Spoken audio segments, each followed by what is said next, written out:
O senhor falou um ponto interessante, a necessidade de mais intercâmbio, mais troca de informação entre as duas polícias.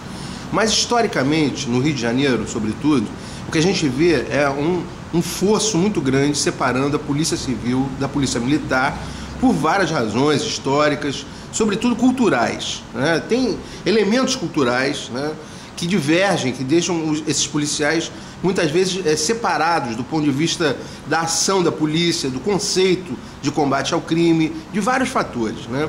Ultimamente eu tenho percebido nas ruas, conversando com policiais, que esse conflito está se acirrando, né? Há alguns sinais desse conflito. Por exemplo, o mais recente deles que eu vejo é esse caso da engenheira Patrícia Miero. Segundo informações que eu tive, muitos PMs, inclusive da cúpula da polícia, discordam da maneira como foi feito esse inquérito policial que chegou a acusar, né, apontar, a indiciar os policiais militares que ontem mesmo foram liberados pela justiça. Como é que o senhor vê a dificuldade de propor, de melhorar esse intercâmbio, essa troca de informações, num meio bastante deteriorado do ponto de vista das relações sociais, né? Eu sei que há casos, por exemplo, no dia a dia, a gente sabe que acaba dando certo por um milagre, né, que só Deus explica, acaba dando certo uma operação que tem policial civil e militar, eles se combinam e fazem. Mas no fato é o seguinte, culturalmente tem uma resistência muito grande entre esses dois grupos. Como superar isso? Como reduzir esses conflitos para se chegar a um intercâmbio melhor? Olha só, cada instituição tem a sua atribuição constitucional. O primeiro passo para acabar com qualquer conflito é cada um valorizar aquilo que faz.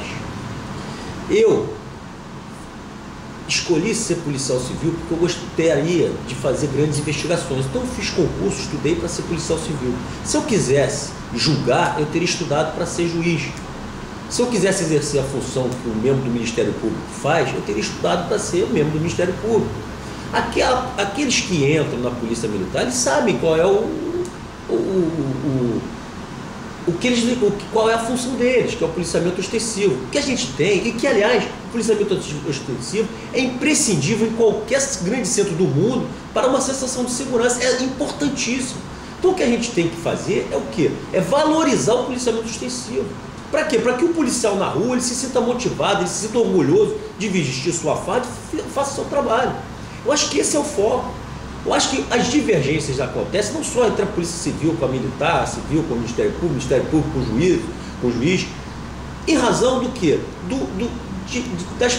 Dos órgãos acabarem querendo fazer atribuições que não são deles, constitucionalmente. Por que o Pan-Americano dá certo? Por que a Copa do Mundo dá certo? Por que as Olimpíadas serão um sucesso no Rio de Janeiro?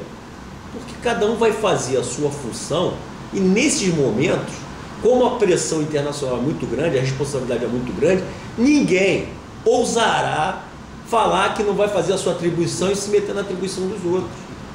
Resolvido isso, não há conflito. Agora, evidentemente, eu não acho que essas divergências sejam institucionais. Eu acho que são divergências normais. A Defensoria Pública e o Ministério Público, eles divergem em plenário. Por exemplo, você falou do caso Patrícia. Há uma acusação e uma defesa.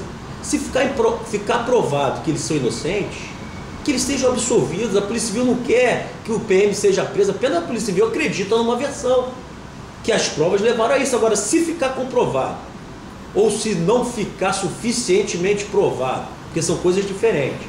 Uma coisa é você ser absolvido por ser inocente.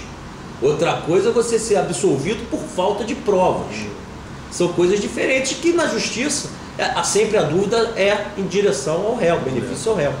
Então, mas isso é uma coisa normal. Entendeu? Você tem bandidos aí que todo mundo sabe que é bandido, estão sendo liberados. A justiça liberou porque a lei permite, não porque deixaram de ser bandidos.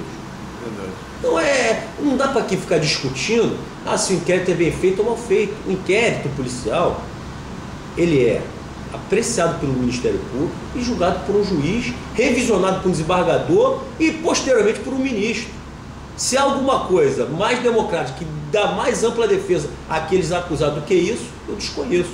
Esse é o único caminho que eu conheço para uma boa investigação, uma investigação lúcida, uma investigação transparente. Qualquer outro movimento fora disso que não haja essa questão do peso e contrapeso, no sentido de a PM leva uma ocorrência para a delegacia, ao primeiro foco do delegado.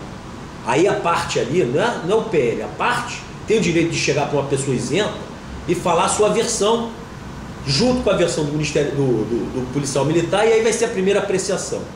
Ao apreciar ali, o delegado vai mandar o seu inquérito para o Ministério Público, que vai dizer se ele teve abuso de autoridade, se ele prevaricou, qual foi a função. Então, uma grande responsabilidade aí.